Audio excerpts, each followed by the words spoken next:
Howdy, friends. Welcome back. It's been a while again since I've recorded a chapter. Honestly, I've been kind of procrastinating reading Rolling Thunder. I love this book so very much. I don't really want it to end, but everything must come to an end in time. So, we're on to chapter 19 today. Rolling Thunder's Medicine from Bolinas to Virginia Beach. Richard Clemmer had 3 prayer feathers to deliver to Rolling Thunder from an old man down in Hopi Land. Richard told me about the 3 feathers as we were driving from Topeka, Kansas, back out to Carlin in October. I had taken Richard and Ann to visit the Menninger Foundation, and while I took care of business there, they had made a side trip to Black Mesa to visit an old Hopi native friend they had not seen for 2 years. The old man, an important elder involved in current Hopi struggles, was dying of cancer, and he did not want to die just now. So he prepared these feathers for Richard to carry back to Rolling Thunder, the well-known Cherokee medicine man who lived in Nevada. With these feathers, Rolling Thunder could look into the nature and circumstances of the old man's condition, and should he decide to make the trip to Hopi Land, he would have a safe journey.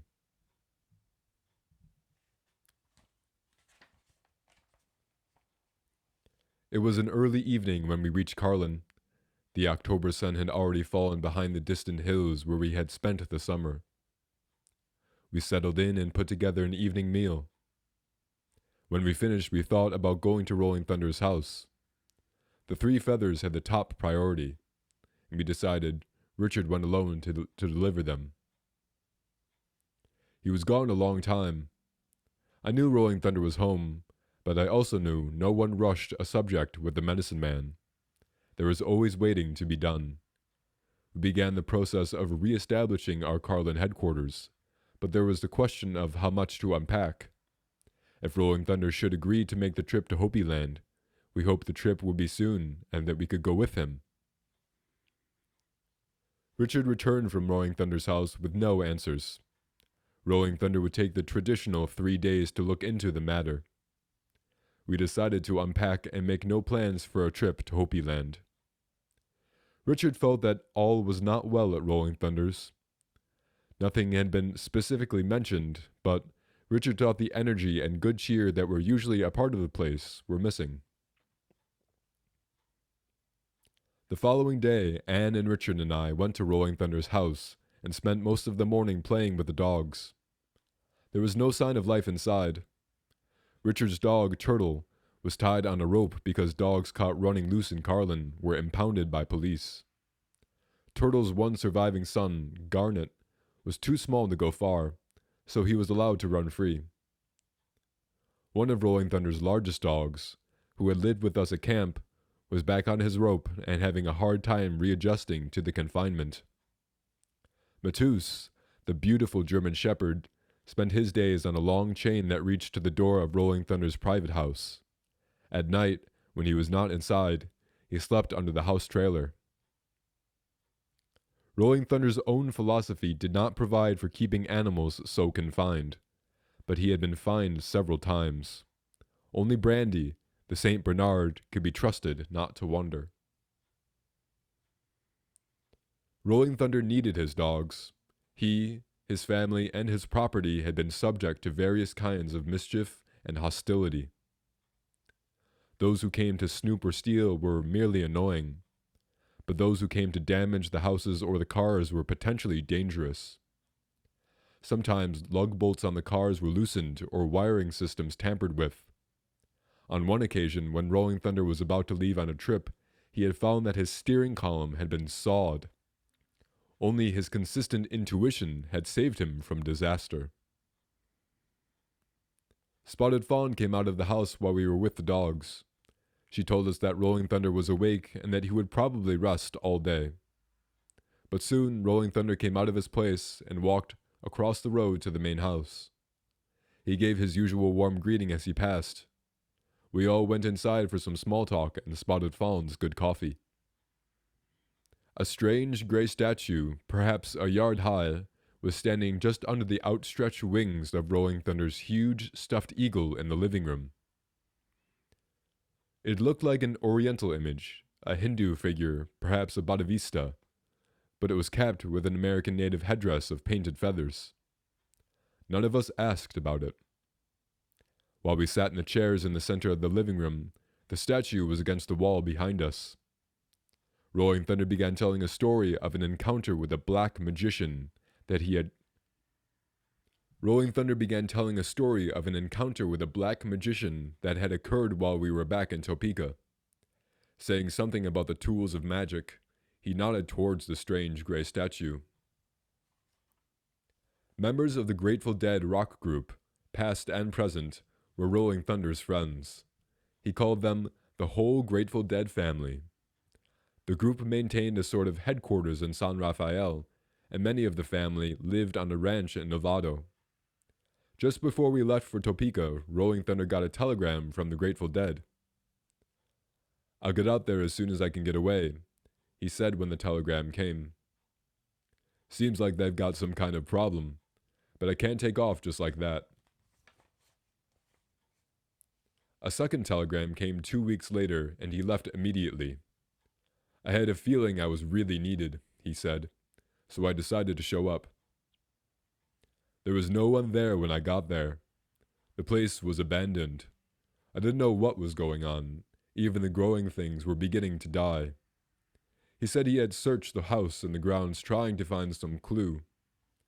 The more he looked around, the more he sensed some strange presence. Well, when I'm in need of help, or when I really need an answer, I sit down and I light my pipe and I have a smoke, and my answer eventually comes to me. Alone in the ranch house, he sat on the floor in the corner of the room and lit his pipe, prepared to stay for hours until he learned what had befallen his friends. The answer came sooner than expected. A young white man dressed in a black jacket flung open the door and stomped into the room. He appeared angry and confused. Then he saw Rolling Thunder sitting in the corner smoking his pipe. Suddenly, when he saw the native with the feather and the pipe, he became enraged. He shouted at Rolling Thunder and called him names for interfering with his work. He sat down on the floor next to Rolling Thunder and shouted on and on. He claimed he was powerful and dangerous, and he tried first to make Rolling Thunder afraid, and then he tried to make him angry. "I just sat there and looked at him," Rolling Thunder told us. "I sat there and puffed my pipe and watched him have a fit. I learned everything I wanted to know. Well, it was true he was a powerful young guy. By that I mean he learned how to misuse power, and he was willing to do it. He could only use his power to cause trouble. That was the nature of his helpers who associated with him. He had gone to South America and trained with a sorcerer and acquired his powers. He used money for that purpose, and he wanted money as a result of it. But what he really was after was glamour. He wanted glory and he wanted fame, and when he couldn't get them, he caused trouble. Everyone became sick. The whole place became sick. That was the way I found things here. Of course, now this guy was against me." In his anger, the young man revealed himself, and the angrier he became, the more he revealed. He soon understood who Rolling Thunder was and why he was there, and what followed Rolling Thunder called a contest of wills. The man was not without means. His hostility was powerful, his will strong, and he carried with him the implements that he had learned to use in South America. While he tried to destroy Rolling Thunder with his wrath, Rolling Thunder directed his will against the man's purpose and the instruments of his power. It was an intense and exhausting struggle that had to last until one was defeated. There was a time, Rolling Thunder told us, when he shunned such confrontations. Challenges like this one that were so direct and so decisive, so full of fear, anger, and hostility, seemed best to be avoided. Now he had the competence and confidence of many years of medicine. He had learned the secret of the struggle and could remain above the contest. The man's powers did not touch him. The fear, the anger, and the hostility did not affect him. Like a tuning fork that vibrates sympathetically, or an ear that responds to external sounds with vibrations of its own. The mind hears and responds with its own nature. Rolling Thunder did not receive the man's anger and hostility, because he did not have these things within himself. The man is no longer a black magician, Rolling Thunder said. His powers are gone. He was doing no good with them, not even for himself, and his medicine pouch is at the bottom of the river. That happened while we were sitting in that room. When the man came in, I saw he had dark clothes and a dark atmosphere about him, and he had a medicine pouch on his belt. But right in the middle of his big contest, his medicine pouch disappeared. Then he pretty much knew he had it. Rolling Thunder grinned slightly, and then feigned bewilderment. Isn't that funny? I was only sitting there, listening to the man's abuse, and his medicine pouch simply disappeared, and somehow it ended up in the river that runs near the ranch house. That medicine pouch lies at the bottom of the river. Well, those things can be done. It's there today, anybody can see it, and that's where it's going to stay. I relieved him of his other instruments too. He made another quick gesture toward the statue. His tools of magic. I liberated these things. Earlier that summer, at one of our campfires in the canyon, Rolling Thunder had told me about an interesting story from the past which reminded me now of the extraordinary encounter with the black magician's medicine pouch. In the old days, he had said, things happened all the time that would seem pretty strange today. Our grandfathers used to tell of big gatherings, council meetings, and festivals. When they were kids, when the chiefs and medicine men would get together and play around a bit. I've always said that the powers are not to be misused. They're not for personal use or for show. But long ago, when there wasn't the competition and confusion that there is today, the old chiefs and medicine men used to have a little bit of fun just among themselves. Some old chief, for example, might take a stick or something and throw it over in a bush, and then he'd bet the others that they weren't sharp enough to see which bush it had landed in. Of course, someone would go look and it would be gone, or way over in some other bush. He'd keep throwing things into the bushes and no one would find them. He'd be moving them, you see. And then some old medicine man would come up and play dumb. He'd say he figured out he had pretty sharp eyes. And then the chief would throw a stone way off in some bush. It would land somewhere in the distance, and then right away he'd move it from that spot.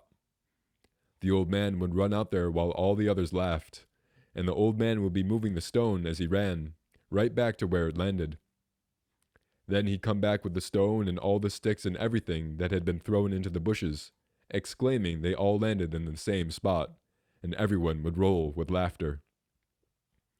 Of course, it was all kind of a game they were putting on, kind of like keeping in shape.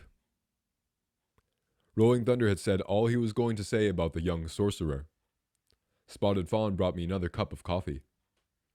Have you ever heard of Bolinas? Rolling Thunder began again.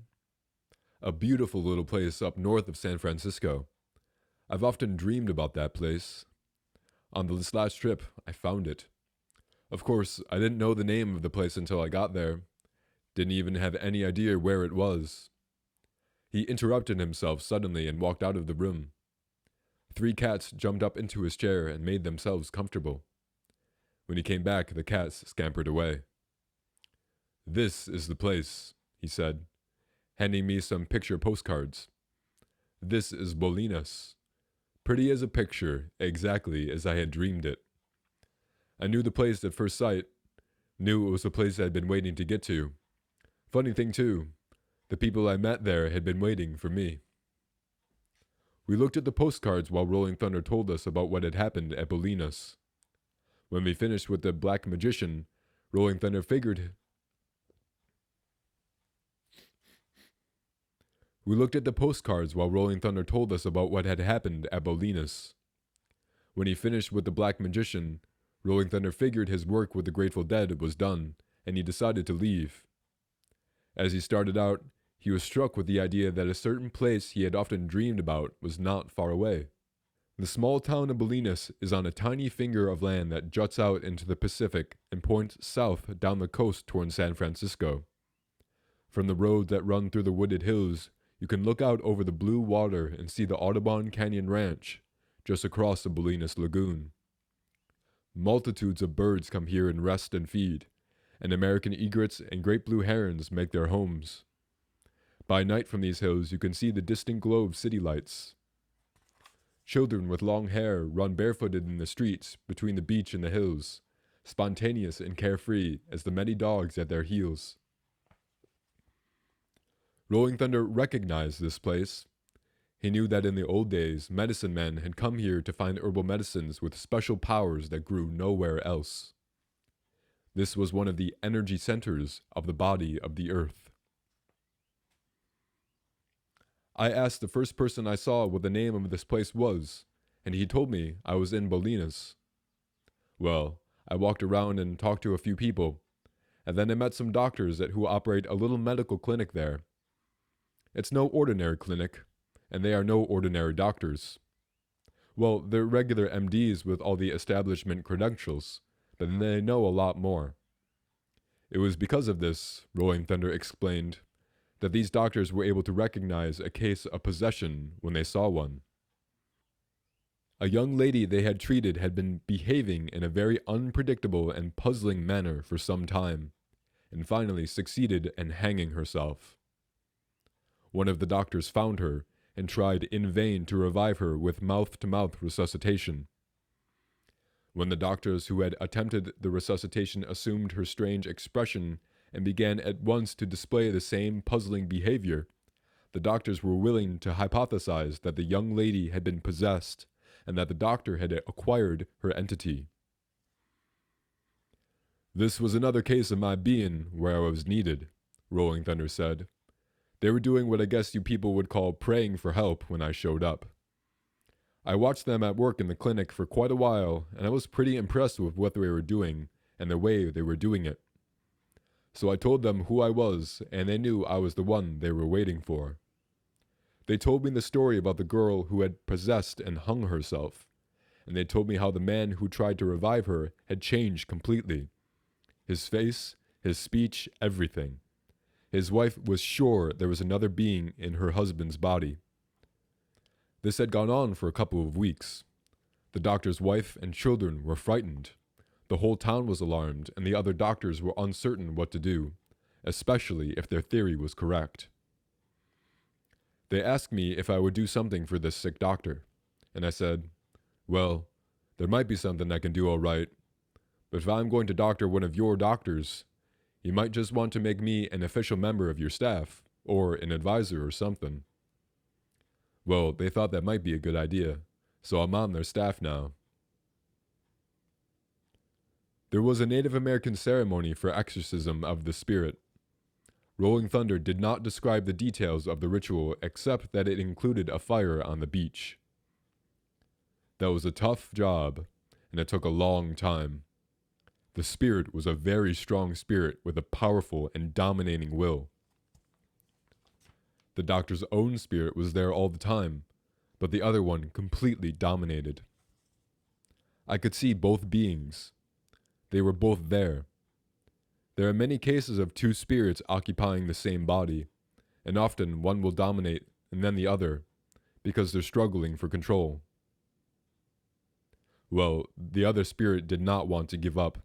It had to be forced hard, and when it left the man, you could almost hear it. It let out a scream and fell over, and then he went into a state of shock. After that, the doctor was his old self. I tried to visualize the ceremony, and I wondered exactly what Rolling Thunder had done. I wondered what force was used and how it was made to work. Even though I usually wanted to hear something more than what was said, I never asked him questions about the procedures or the rituals or the secrets behind them. Often when I made up my notes, I heard questions in my head, coming as though I imagined others asking them. What is it that Rolling Thunder really does? What makes his medicine work? Is it really some force of power? Or is it perhaps only placebo effect or even hypnosis? Rolling Thunder never explained completely, and he never tried to inject into my mind an understanding of him or his knowledge. If he did lead me to understanding, he did it by providing the elements, the patterns, and the inducements for me to arrive at my own explanations. Rolling Thunder had told me early on that no one can explain truth as one would explain the workings of a machine.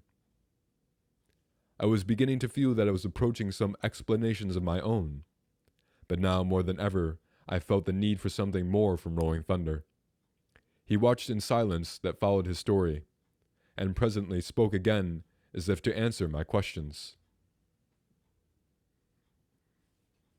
The human body is divided into two halves, plus and minus.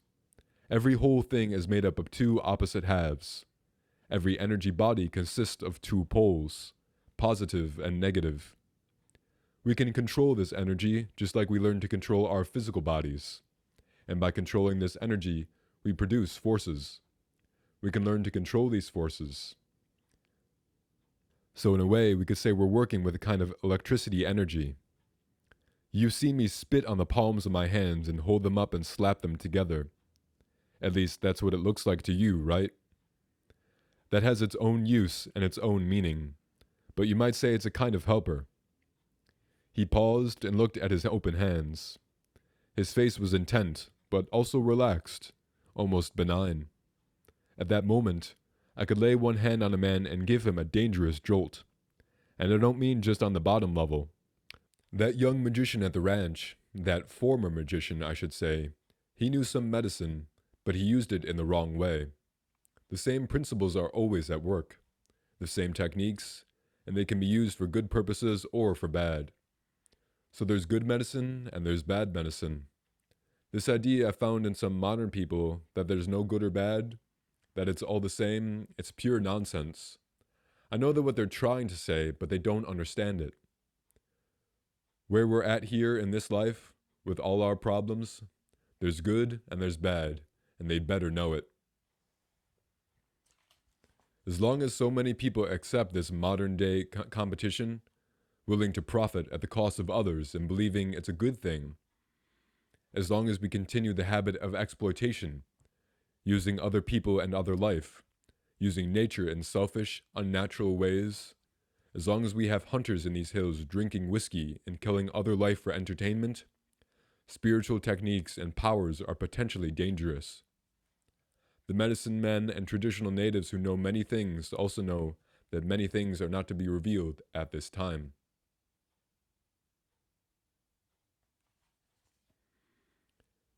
The establishment people think they have a pretty advanced civilization here. Well, technically, maybe they've done a lot, although we know of civilizations that have gone much farther in the same direction.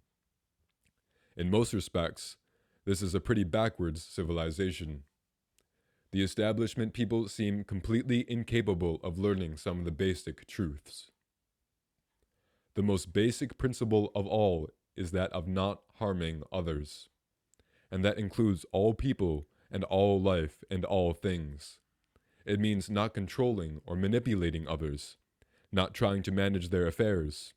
It means not going off to some other land and killing people over there, not for religion or politics or military exercises or any other excuse. No being has the right to harm or control any other being. No individual or government has the right to force others to join or participate in any group or system, or to force others to go to school, to go to church, or to war. Every being has the right way to live in his own life in his own way. Every being has an identity and a purpose. To live up to their purpose, every being has the power of self-control, and that's where the spiritual power begins. When some of these fundamental things are learned, the time will be right for more to be revealed, and the spiritual power will come again to this land. Rolling Thunder was finished for the day. We left him and Spotted Fawn sitting in their chairs. I remembered a Korean expression that is commonly used when taking leave of elders. I heard a lot of good talk. All we said was goodbye. We didn't see Rolling Thunder or his family again for 3 days. Finally, on the fourth day, since Richard Clemmer had delivered the message feathers, we went back to the house hoping to have some answer for Rolling Thunder about Richard's sick friend in Hopi Land. When Spotted Fawn saw us in the yard, she came out to tell us that Rolling Thunder had been in bed since we were last there. He was apparently exhausted. Spotted Fawn, too, had been feeling ill, but she was better now. She went across the street to Rolling Thunder's little house and went in for a few minutes. She came back to tell us that he would be soon getting up and coming to the house if we wished to wait. I lost one of my cats yesterday, she told us. Among the many animals in this home were two sturdy male cats with long, shiny orange hair. They were both called Orange Julius, since no one but Spotted Fawn could tell them apart. It sure seems strange that one of them just suddenly died and the other one is perfectly okay. When Rolling Thunder came in, he looked tired. But he displayed his usual cheerful manner, and he was quick to say that everyone was feeling much better. "Did you get your coffee?" he asked me. "Yes, thanks. I've got some right here." "Well, I'll have me a cup. It's been a pretty heavy week around here." Rolling Thunder sat down in his big chair and looked toward where the strange statue had stood against the opposite wall. For the first time I realized that the thing was gone. And I noticed that the house had been smoked with cedar.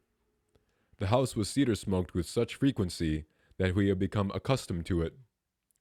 Sometimes I walked through the door and into a dense cloud of fragrant smoke. I could barely see Rolling Thunder across the room, heating a large can of cedar chips on an old-fashioned gas stove. Perhaps it had been done every day since we had been there, and someone had removed that strange statue. I concluded that the statue may have played a part in all the past week's illnesses. No one had said that exactly, but Rolling Thunder had let us know that the statue was a tool of the sorcerer. Now the thing was gone, and everyone was better. Had it somehow also been responsible for the death of the cat? "I should never have brought that thing in here," Rolling Thunder said, glancing at me. "Well, it's gone now, and I mean gone. We have to watch ourselves all the time. Sometimes we're tempted to make challenges that we don't need. It's a kind of indulging. I had no need for the thing, but it was like the end of the contest for me, part of the results. Well, sometimes objects have to be doctored, and the things attached to them too. It was good that I was able to do that." As Rolling Thunder finished talking, Spotted Fawn came in and sat for a while. She looked well now. Once again, everything seemed right at Rolling Thunder's. We were back at our apartment before Richard Clemmer mentioned the feathers from Hopi Land. With all the time spent in the yard and waiting inside for Rolling Thunder, we talked well into the evening.